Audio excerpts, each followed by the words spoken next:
will no longer be my son's ATM. Not one more dollar of my hard-earned money. Hello, my name is Margaret Thompson. I'm 72 years old, living on a small family farm in rural Iowa, where I've spent my entire life working the land. We grew corn, soybeans, raised some cattle, and kept a vegetable garden. Today, I want to share how I gave everything I had to my son, and how I finally took my life back. I met my husband Robert when I was 23. We got married and tried running a small diner in Des Moines, but it failed. The debt forced us back to the family farm.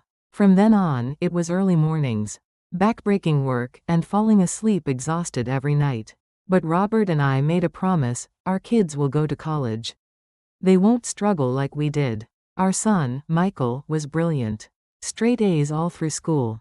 When he got accepted to Northwestern University in Chicago, I cried with joy. We took out loans, worked extra hours, did whatever it took to pay that tuition. Mom, I'll make you proud. I'll pay you back for everything. Back then, Michael was a wonderful son. He'd come home for breaks, help with the farm, and tell me about his dreams. Then Robert died from a heart attack 5 years ago. At the funeral, Michael held my hand and said, "Mom, I'll take care of you now. Don't worry about anything." I believed him. Michael moved to California, trying different businesses: a tech startup, an online marketing company, a cryptocurrency venture. Nothing worked out, but I kept sending money. 5,000 here, 10,000 there, sometimes 20,000. I thought, he's young, he's learning. Then Michael got married. His wife, Jessica, came from a wealthy Silicon Valley family. When I met her, she was polite but distant.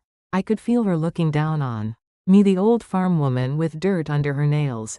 The first Thanksgiving after their wedding, I flew to San Francisco. I brought homemade apple pies, jars of preserves I'd canned, and vegetables from my garden.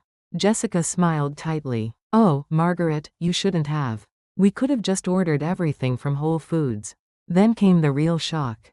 After dinner, Michael pulled me aside. "Mom, our apartment is pretty small. We booked you a room at a Holiday Inn nearby. You'll be more comfortable there." I sat alone in that hotel room, staring at the TV, feeling humiliated. My own son couldn't let me sleep on his couch for one night. Before I left, I gave Jessica my mother's diamond ring, a family heirloom passed down 3 generations. "Your family now," I told her. Months later, my daughter Emily, who lives in Portland, called me. "Mom, did you see Jessica's Instagram? She posted about selling outdated jewelry and buying a new Cartier bracelet." "That was Grandma's ring, wasn't it?"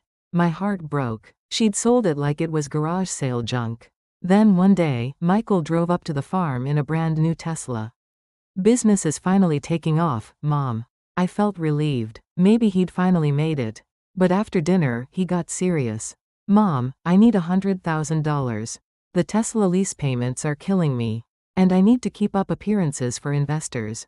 Plus, Jessica's family all drive luxury cars. I can't be the only one in a regular car. $100,000. I barely had that much left. Michael, that's my retirement money. Mom, you're going to leave it all to me anyway, right? Think of it as an advance on my inheritance. And honestly, what do you need it for? You've got the farm." I agonized for weeks. Finally, I took out a loan against the farm and gave him the money. I told myself I was investing in his future. 2 months later, Emily sent me screenshots from Jessica's Facebook. Pictures of Michael and Jessica in Hawaii with her entire family. Luxury resort, private yacht, her parents, siblings, everyone. And Michael had commented on one photo, "Thanks Mom Thompson for the business investment, lol.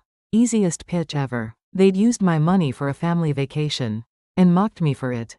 6 months later, Michael called again. "Mom, we're buying a condo in San Francisco. We need another $150,000 for the down payment. Can you help?" I was exhausted, nearly broke. My back hurt constantly. Then Emily drove down to Iowa. "Mom, stop. He's using you. He doesn't see you as his mother, he sees you as a bank. The more you give, the worse he gets." That night, I called Michael. "I know about Hawaii. I know about the Instagram post. I know you mocked me. Mom, that was just a joke. You made me sleep in a hotel on Thanksgiving. Jessica sold Grandma's ring. You took $100,000 that I borrowed against my farm. and spent it on vacation. Mom, come on. This money isn't yours, Michael. Your father and I broke our backs for 50 years for this. I'm not your ATM anymore. My retirement is mine. You're on your own. I hung up. My hands shook, but I felt lighter than I had in years. Michael and I barely speak now. I heard from Emily that he and Jessica are having marriage problems. His businesses still aren't working. Part of me feels sad. But I won't rescue him anymore. I downsized the farm. Now I just keep a small garden and a few chickens. I joined a quilting group at the senior center. We meet every week, share our stories, support each other. I have less money now than ever before. But I sleep peacefully at night. To any parent in my situation, take your life back before it's too late. Love doesn't mean destroying yourself for your children. You deserve dignity. You deserve peace. Your life is yours. Thank you for listening. If this story touched you, please subscribe and share your own story in the comments. We're all in this together.